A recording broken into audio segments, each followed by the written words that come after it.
Saudações, meus amigos que fazem parte da nossa família no Cotães.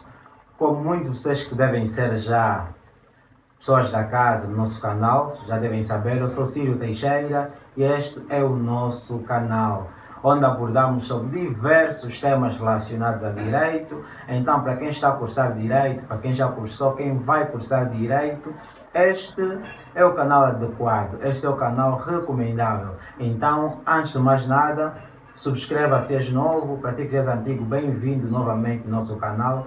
Deixa nos comentários o que tens achado dos nossos vídeos, que isto de certo modo vai influenciar para o positivo no que diz respeito à minha motivação de disponibilizar matérias relacionadas a direito para todos vocês, meus amigos que fazem parte da nossa família no Cotães.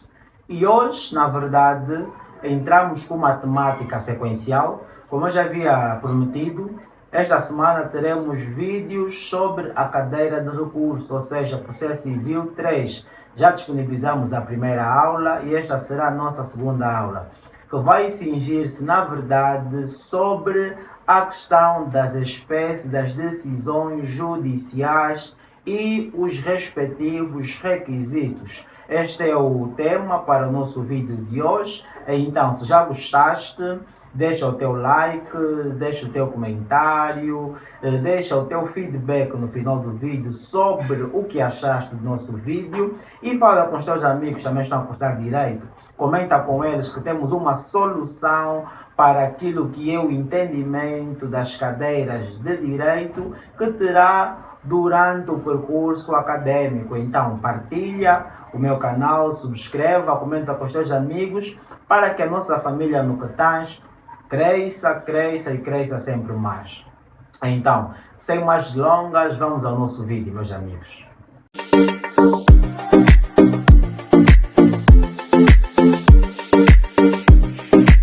Saudações novamente, meus amigos que fazem parte da nossa família no Cotães.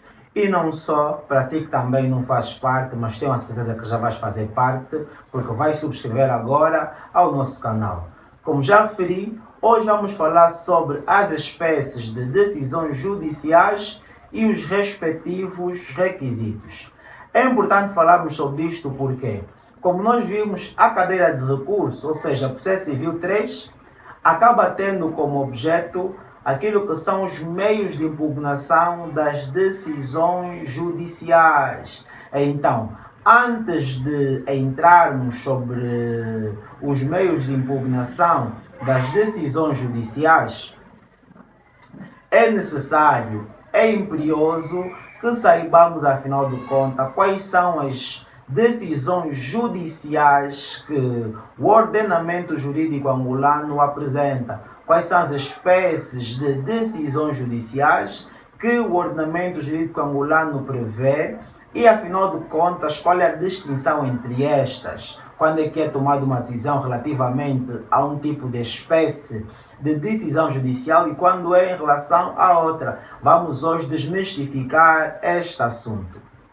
Então, sem mais delongas, eu devo já aqui referenciar que, quanto às espécies de decisões judiciais, o ordenamento jurídico angolano prevê 4 tipos de decisões judiciais, que vamos, na verdade, agora mesmo procurar elencar as mesmas e em seguida vamos falar sobre estas. Bem, nos termos do artigo 156 do Código de Processo Civil, vamos conseguir depreender ou vamos conseguir retirar do artigo em questão 3 espécies de decisões judiciais, que vamos encontrar inicialmente a sentença, depois encontraremos o despacho e depois encontraremos aquilo que são os acórdãos. Mas, na verdade, estas não são as únicas espécies de decisões judiciais que o ordenamento jurídico angolano apresenta no que concerne à função de administrar a justiça por parte dos tribunais. Vamos encontrar ainda no seu artigo 1411 a questão das resoluções. Assim sendo, vamos acabar de completar ou acabamos de completar aquilo que é o nosso leque das espécies de decisões judiciais que o ordenamento jurídico angolano apresenta. Vou realçar novamente, temos inicialmente a sentença, depois os despachos, depois os acórdãos e por final as resoluções. Bem, quanto à sentença, a sentença vai ser a decisão pelo qual o juiz vai resolver uma causa principal ou ainda um incidente que, segundo a lei, acaba lhe afigurando uma causa. Ou seja, a sentença vai ser o meio pelo qual o juiz vai tomar determinada decisão sobre a causa principal ou um incidente que a própria lei lhe vai atribuir a questão da figura de uma causa. Em outras palavras, entende? Na verdade, isso aqui vai chamar a questão da classificação da própria sentença. A sentença classifica-se quanto ao mérito e quanto à forma. A sentença quanto ao mérito é aquela que vai cingir sobre o fundo da causa, ou seja, sobre aquela relação controvertida, sobre o problema que é colocado em tribunal para resolver-se por parte do próprio juiz. Aí o juiz depois vai tomar a decisão, olha, este tem razão, este não tem razão, deve fazer isto, isto, isto.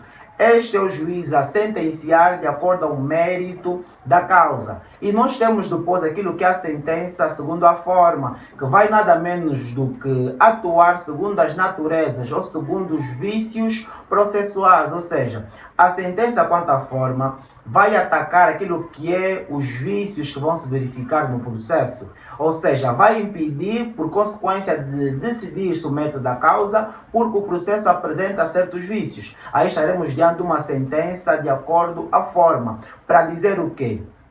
Para fazer entender para vocês que a sentença é nada menos do que o meio pelo qual o juiz vai utilizar para decidir a causa principal, ou neste caso a questão dos incidentes, como já expliquei, que poderão aparecer, que vai cair sobre o quê? Sobre a questão das decisões quanto à forma, porque incidentes também podem surgir durante a causa principal. E agora, quanto ao despacho, o despacho vai na verdade atuar sobre qualquer problema que vai surgir na relação processual, ou seja, todos os problemas relativamente à relação processual. O despacho serão todos os atos que o juiz vai tomar durante o processo para que ocorra então a tramitação do processo, atua sobre a questão da relação processual. A isto vais entender como sendo despacho, que é bem distinto da questão da sentença.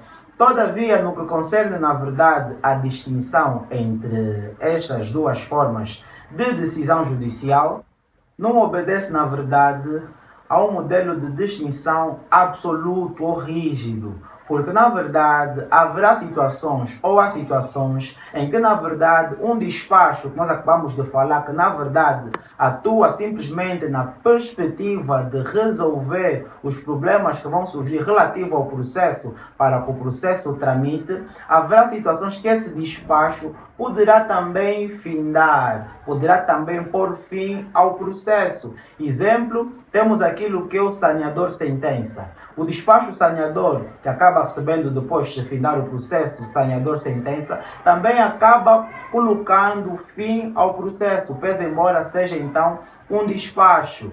E na vertente também da sentença, haverá situações, como eu já expliquei, a sentença, temos a sentença de mérito e a sentença de forma.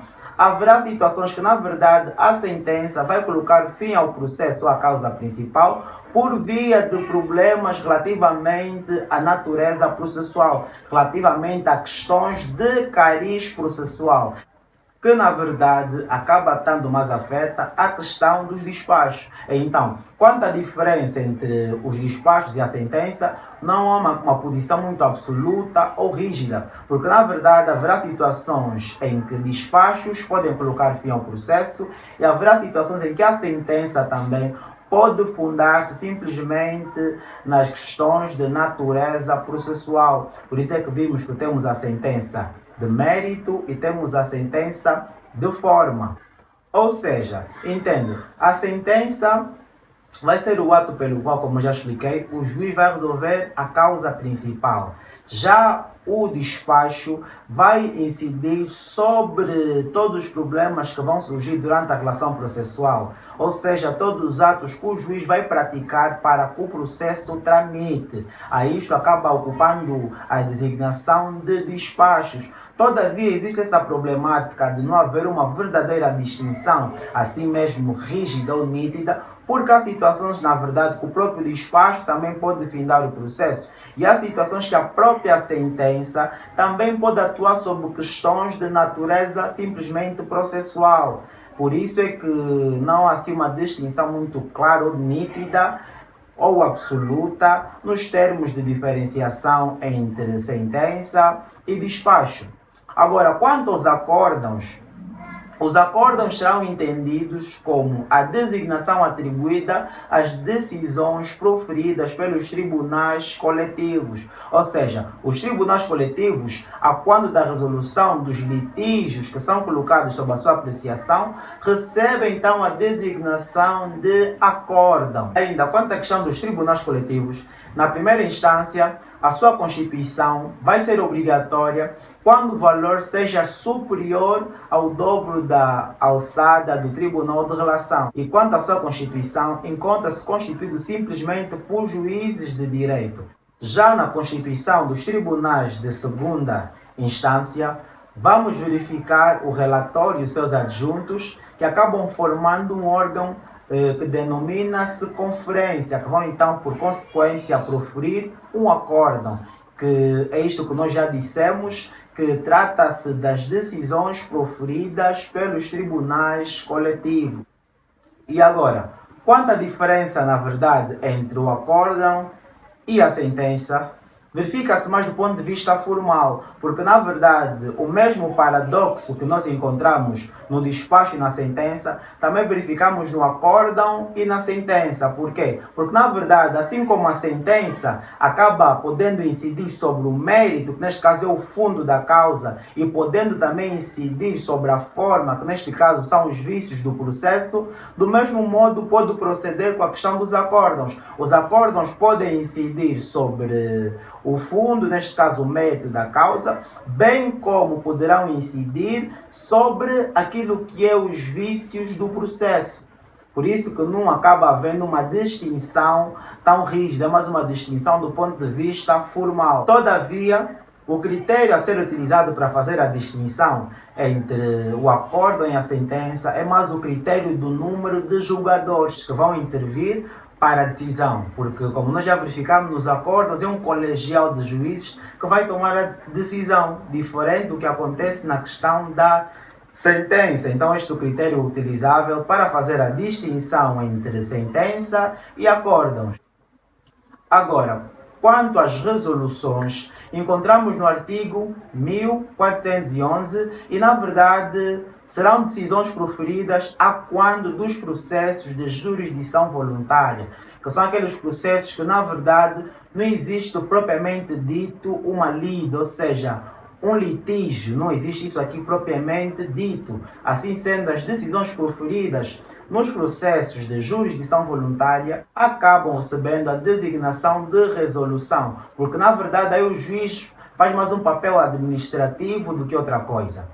E essas resoluções, na verdade, distinguem-se das demais decisões, porque aqui a resolução que determinado tribunal tomou, atendendo às circunstâncias que fundamentaram a sua posição, poderá ser reapreciado, poderá ser tomada uma outra decisão pelo mesmo tribunal, atendendo a nova circunstância que passará a verificar-se. Então, esta é a diferença das resoluções comparativamente às outras decisões que são proferidas, por exemplo, a sentença, o despacho e a questão dos acórdãos. Não pode ser reapreciado ou ser tomado uma outra decisão por parte do mesmo tribunal, por parte do tribunal da mesma instância. Já as resoluções apresentam esta particularidade, sendo que não se trata de uma sentença propriamente dito, sendo que trata-se de um processo em que não existe uma lide propriamente dito, poderá ser reapreciada aquela decisão, atendendo às novas circunstâncias que passarão então a verificar-se,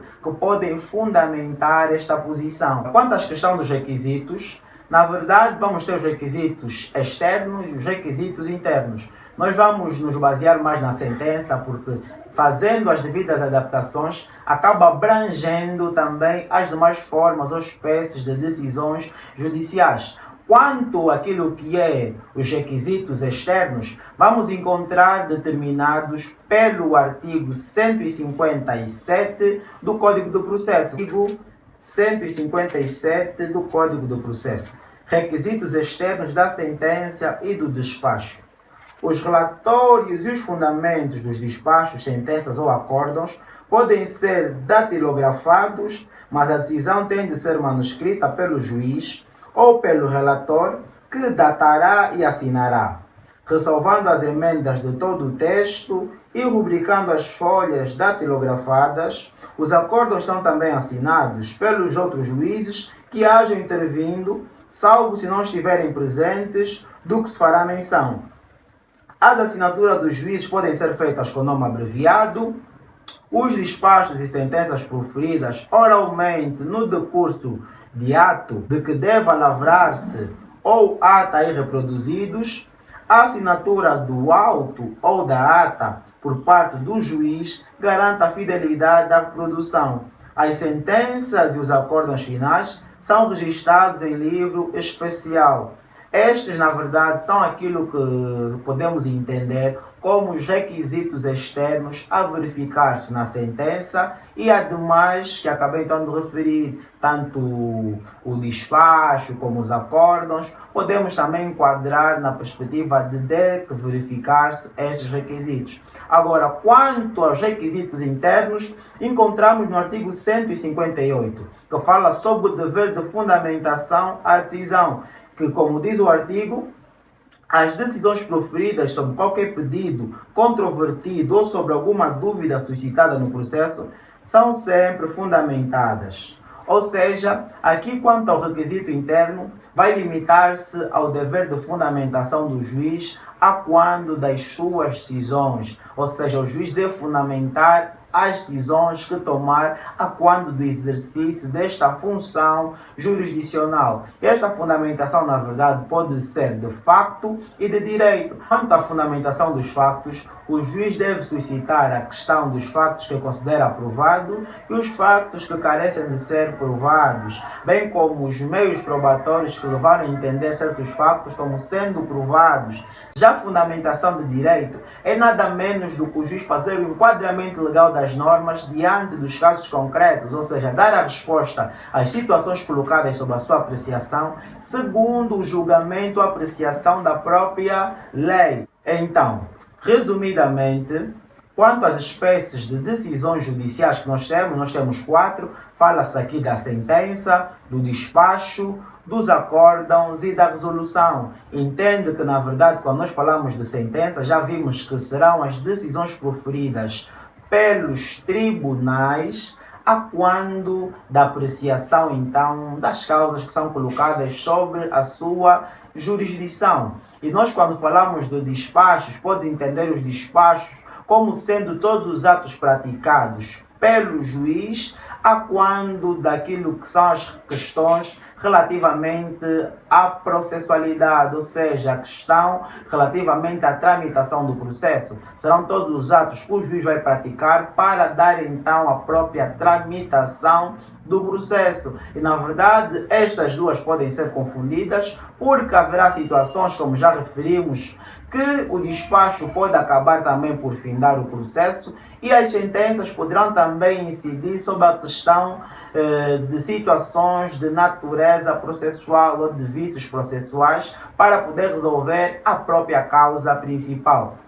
E quanto aos acórdãos, nós vimos que são decisões proferidas por tribunais coletivos, ou seja, um colegial de juízes que vão tomar as decisões que nos de primeira instância, na verdade, quanto à sua constituição, acaba sendo feita por juízes de direito. Já nos de segunda instância, encontramos o relator e os seus adjuntos, que acabam formando um órgão que é denominado conferência, que por consequência vai então tomar a decisão que vai receber a designação de acórdão. E na verdade, quanto à distinção entre acórdãos e a sentença, também aqui é uma situação discutível. Há há apenas uma distinção do ponto de vista formal, porque tanto a sentença como os acórdãos podem atuar sobre o mérito, bem como podem atuar sobre a forma. Todavia, o critério utilizável para distingui-los será o critério do número de julgadores, sendo que já falamos que o acórdão vai ser o quê? Proferido por um colegial de juízes, por um conjunto de juízes, diferente do que ocorre com as sentenças. Então, este é o critério utilizável para distingui-los. Já as resoluções, fala-se daqui que verifica-se nos processos de jurisdição voluntária, em que não há uma lide, não há um litígio, e aí, na verdade, poderá ser tomada uma decisão sobre uma decisão já tomada pelo mesmo tribunal, porque aí mesmo o juiz acaba tendo mais um papel administrativo do que outra coisa, atendendo às circunstâncias que vão fundamentar estas mesmas decisões. E quanto aos requisitos, para que haja a validação das sentenças, acórdãos, despachos e até as próprias resoluções, os requisitos devem ser externos e internos, que verificamos no artigo 157 e no artigo 158 do Código de Processo Civil. E é isto, meus amigos. Hoje foi a nossa aula relativamente às espécies de decisões judiciais e os requisitos a verificar-se. Deixa o teu comentário sobre a aula de hoje, deixa as tuas sugestões, deixa também críticas, porque é tudo bem-vindo, e não esqueça da nossa fala que nunca falha. Partilha, convida os teus amigos, comenta sobre o meu canal para que possamos então crescer enquanto família no que tens. Não esqueça que tens a prerrogativa de sugerir temas para que eu, dentro em breve, possa também falar acerca do mesmo tema. Então, meus amigos que fazem parte da nossa família no que tens, estamos juntos e até o nosso próximo vídeo.